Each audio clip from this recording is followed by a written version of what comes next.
For our hot topic of the day, sponsored by Burger King, the Rockets are red hot right now. They won their 6th straight last night on the road in Toronto. James Harden was doing, typical James Harden things, scoring 35 points in the win. The Rockets are now 5 games behind the Warriors in the West, but they've won all 3 of their games this year against Golden State. So, Shannon, how big of a threat is Houston to Golden State? Not only are they a big threat, I believe they're the only threat. But a lot that's contingent, Skip, on Chris Paul's health. And we know a lot of times come playoff time, Chris Paul is not healthy. Hopefully he's gotten that injury bug past him because it happened early in the season. Skip, James Harden, he's unguardable right now. I was talking to Steve, and I'm like, man, they're winning this game. Who's Steve? Steve Owens, my chief researcher. Oh. Chief researcher? Wait, you mean Sean McVay? No. He's your Sean McVay, right? No, he's not. No, he calls all your plays? He does no talking in my ear. You're Jared Goff. You promoted him? Yeah. Anyway, I was talking. I was like, Steve, they're winning this game by double figures, and James Harden has 16 points. I look back up with 14 seconds. James Harden has 35. I'm like, what happened? And then I look in the fourth quarter, James Harden goes bonkers for 19. Skip, he's unguardable. Because if you hit Kawhi Leonard up and Siakam for 35, great. Yeah, we know Kawhi is a top 2 on-ball defender. He hit Paul George up for 42 and 41 the last 2 times they played. Paul George, Kawhi, the best 2 on-ball, two-way players going in the NBA right now. They also have other guys that can defend. Chris Paul can defend. Tucker can defend. Tucker can really defend. Capella can defend. They switch a lot. And then they're getting great production, Skip. Gerald Green, Doc's son, Austin Rivers is doing a great job. Kenneth Faried, that was on the scrap heap in Brooklyn. He's been a monster, giving you basically a double-double every night. He was out last night. He was out last night. Eric Gordon, he can defend well enough, but he'll light you up from the three-point line.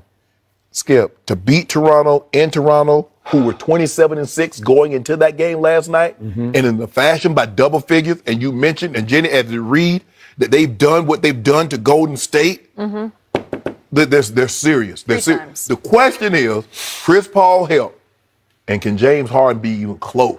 Because he going to get 30. There ain't no way because he's going to shoot the ball well enough and you're going to foul him.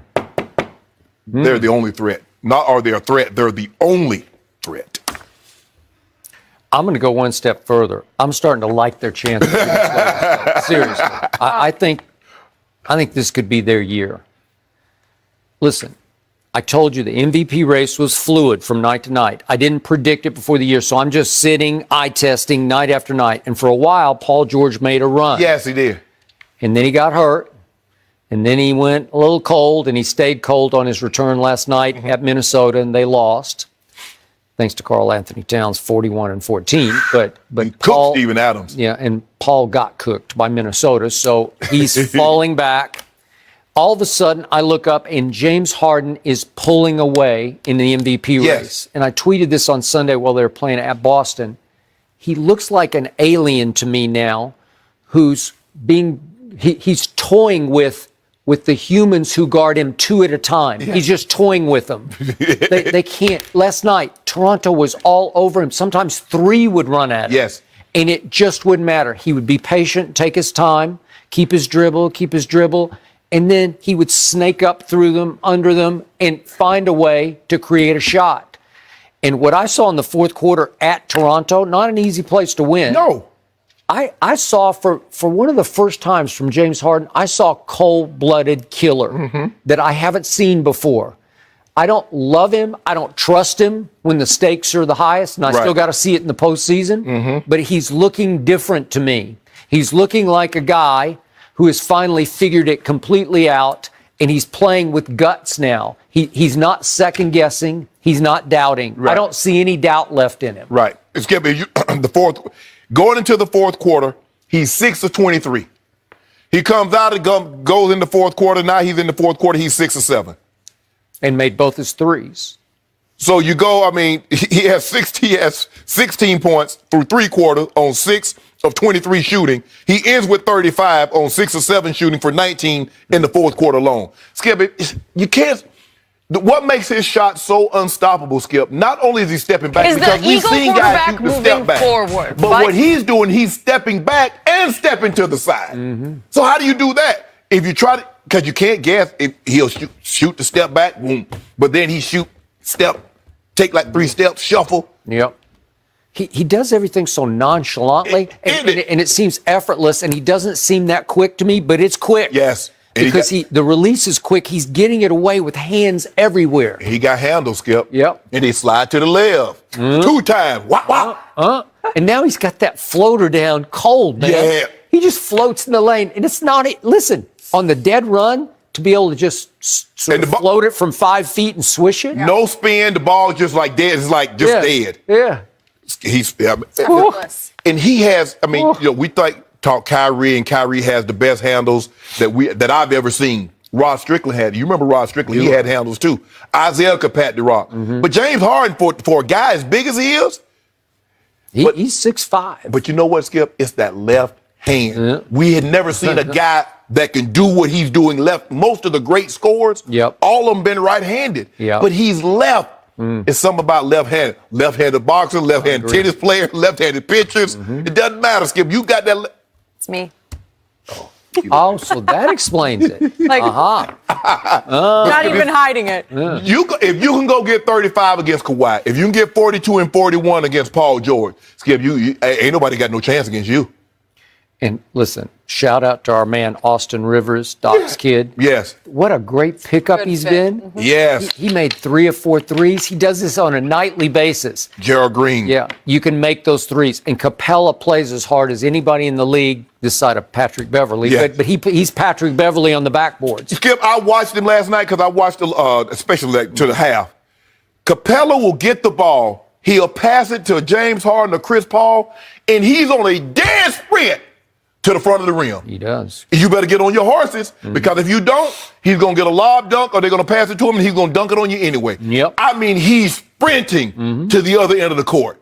And he does that. He does. Because he's a monster on the board. He's really the only the true rebounder that they have. And so he's wiping it up. Skip, they're going to be the deal with. If Chris Paul can stay healthy, that's going to be key. Yep. Because we haven't seen him really stay healthy come playoff time. I believe this is the year. And everybody says, well, I want to see James Harden do it in big moments. I believe this is the year, Skip. He's playing with supreme confidence. So, enough positivity about last night. Now for some objectivity. Okay.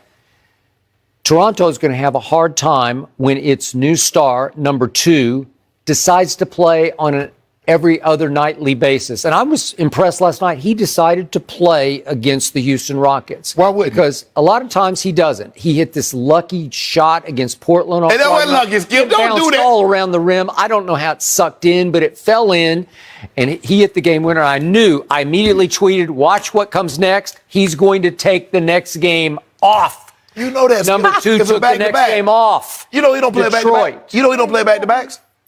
Like he just decides. He has now missed 18 of their 65 games. Think about that. Yeah. That's 28% of their games. I get all that. 28%. He just says, I'm out tonight. I get all that. Sorry, It's weird. I'm out. You know he doesn't play back-to-backs. Now, next year's going to be a different story. But sometimes he just doesn't play for whatever reason. He just doesn't feel like it. Load management. Load management. Yeah. Skip that thigh. That tenosis. Still lingering? Tendinosis. Yes. Quad tendinosis. Yeah. It's called thigh bruise. He don't want it to come back. He's had a thigh bruise that has lingered since early last season. And you believe in that? You know, I'm good. You ever heard of that in your life? No. You know, Skip, I'm good friends with a very renowned orthopedic, Dr. Neil Elatrosh. And he told me this thing could be reoccurring. Yep. Is that a real doctor? It's a real doctor, but we ain't friends. Okay. I just know him. Okay. So, Skip. It's a thigh bruise. No, it ain't. Yep. But you know what? You saying that right now. But just imagine where y'all would be if y'all had old Kawhi. I guarantee y'all wouldn't be in the 8th spot. We've won 3 straight at home. We're just sitting pretty. But y'all, Skip, you're gonna get swept in the first round. Maybe not. You never Maybe know. so. I know. Yeah, I know so. Oh, y'all gonna take a game from Golden State. No, maybe we'll move up to 7. Who knows? I know. Maybe we'll get Denver in the first round and shock them. I know. We beat them the other night. I know you would be in a better place had you had. Maybe he would drag us down. Well, he would be there, but he really wouldn't be there because he would be sitting out. Y'all didn't treat him fair. You know how you got to treat. You got to pamper superstars. Got to baby him. Yeah. Let him know everything's gonna be all right. He used to be something, man. What you mean used to be? He used to be the best two-way player in basketball. You got to pamper him. Yeah. Yep. Hire somebody that's gonna braid his hair every day and take it out. Yep. That's what you got to do. Well, and y'all weren't willing to do that. He the North. Toronto promised it. He the North, and he got shown up last night at home. James Harden done that to everybody. Well, I'm just saying that's a home game. You should be. Wait. You're the best two-way player. You should be able to defend James Harden. Stop. He used to be able to. No. Back in the day. First of all, when James Harden when a guy gets it cooking like this, and James Harden's been cooking like this for basically the last 3 years, you can't stop that, Skip. You know it. Now stop that. That's blasphemy. What you trying to do to Kawhi. Blasphemy. What he did to us last year was all-time blasphemy. He will live in infamy in San Antonio. Infamy. I mean, he might. What if he want to come back next year? He will not want to come back. Well, he might. Well, they wouldn't have him. Yes, they would. Percentage, Skip, of the games he's played? 28%. He's missed 28%. 28%. What if you just decided you were going to come every so often when you're feeling a little tired? I mean, if I had vocal cord issues, that might be a possibility. Really? That number is shocking to me. Thank you, Jenny.